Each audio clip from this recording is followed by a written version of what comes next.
He was touted as the next greatest quarterback, but now finds himself to be a sad figure sitting on a bench on a team that has a losing record. Here's the story of the rise and fall of Baker Mayfield. Now, before we get into his NFL career, it is truly important to point out that Baker Mayfield was never really considered an elite-type college quarterback by scouts who had a look at him during his high school days.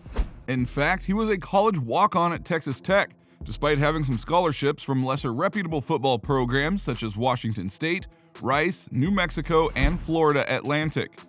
That's just the type of attitude Baker had as a teen.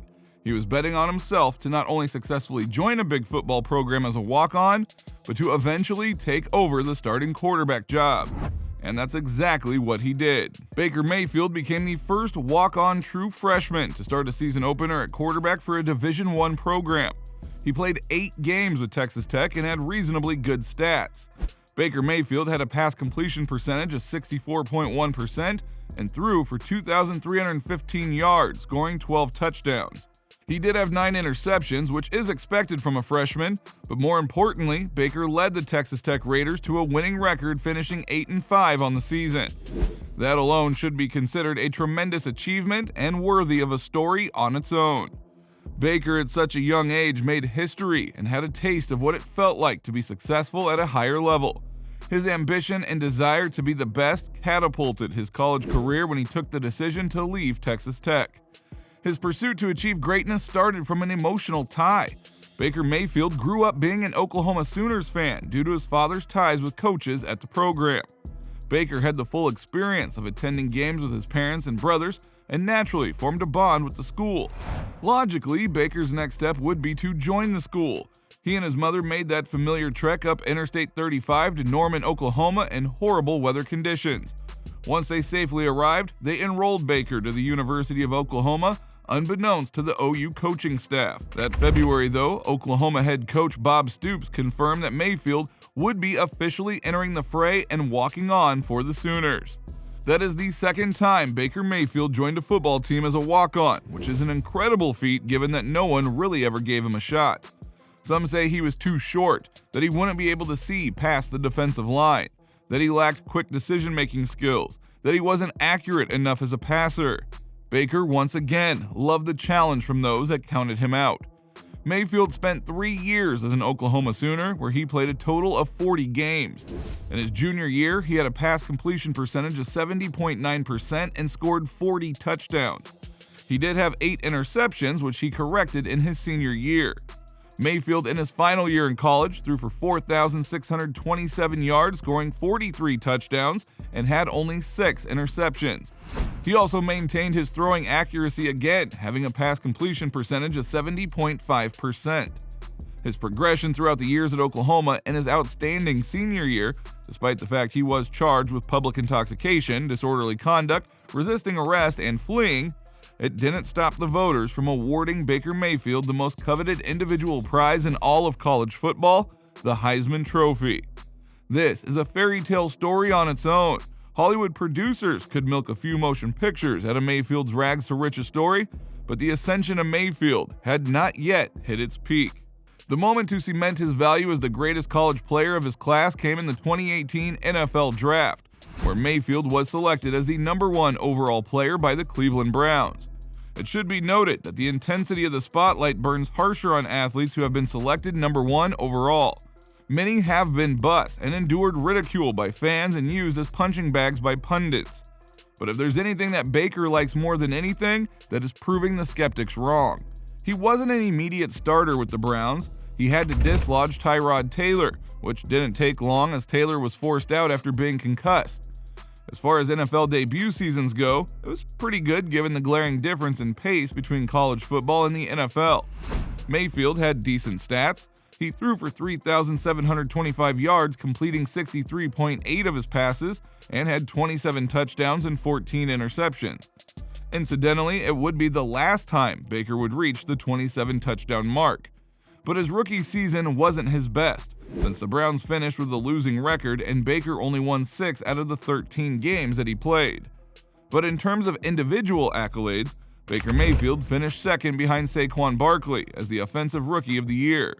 Baker's stock was still climbing, and along with his ascent came major endorsements. and he featured in State Farm commercials, a feat that only escalated his stature as a celebrity athlete. His football game was also continuing to rise when a couple of seasons later, he led the Browns to their first playoff appearance in 27 years. He was the quarterback that gave the franchise something to be proud of, and he did so by winning 11 of the 16 games.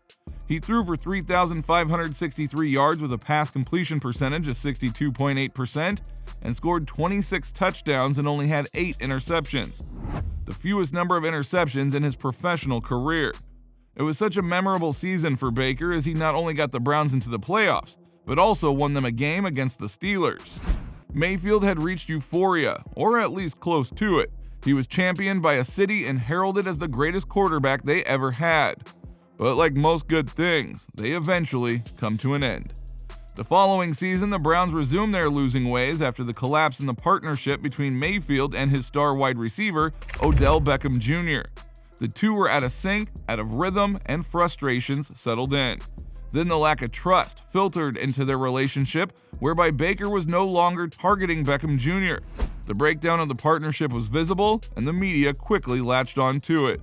Sometimes two great athletes don't have the chemistry to form an on-field connection, but Baker was the one being blamed for most of it, as it should be the case since he is the quarterback, the anointed leader of the team. The deterioration of the tandem got so bad that the front office decided to release Odell Beckham Jr. and keep, for the moment, Baker Mayfield. The descent was beginning to happen. Mayfield had his worst season statistically with the Browns, scoring 17 touchdowns, the fewest passing touchdowns in his career, and had 13 interceptions. He also threw for only 3,010 yards, which were the fewest in his Browns tenure. The Cleveland front office was far from pleased and made the bold move to trade for another quarterback. The Browns publicly shamed Mayfield by acquiring quarterback Deshaun Watson in a trade with the Houston Texans. Watson is still facing 22 active civil suits accusing him of sexual assault and sexual misconduct. Watson also would face a league suspension of 11 games. It was clear the Browns would rather hire someone who might miss time and might serve time than place any more faith and stock in Mayfield. Baker demanded a trade and was shipped to Carolina, where his fall from grace continued. The downward spiral was gaining momentum as Baker was having the worst season of his professional career. He played in 5 games and only won 1.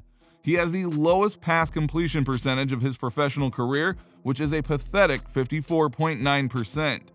He's thrown for 962 yards and has 4 touchdowns and just as many interceptions.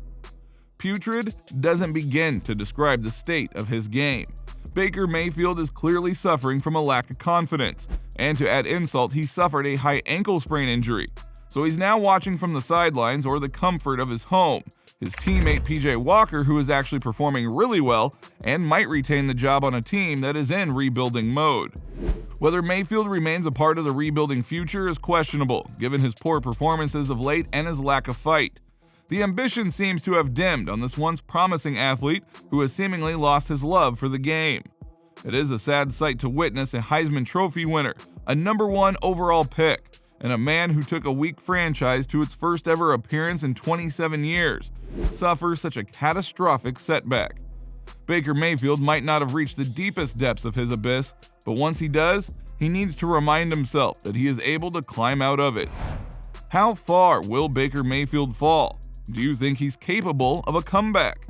Please let us know in the comments below, but before you go, if you still want to watch awesome NFL content like this, please watch the next video that will pop on your screen.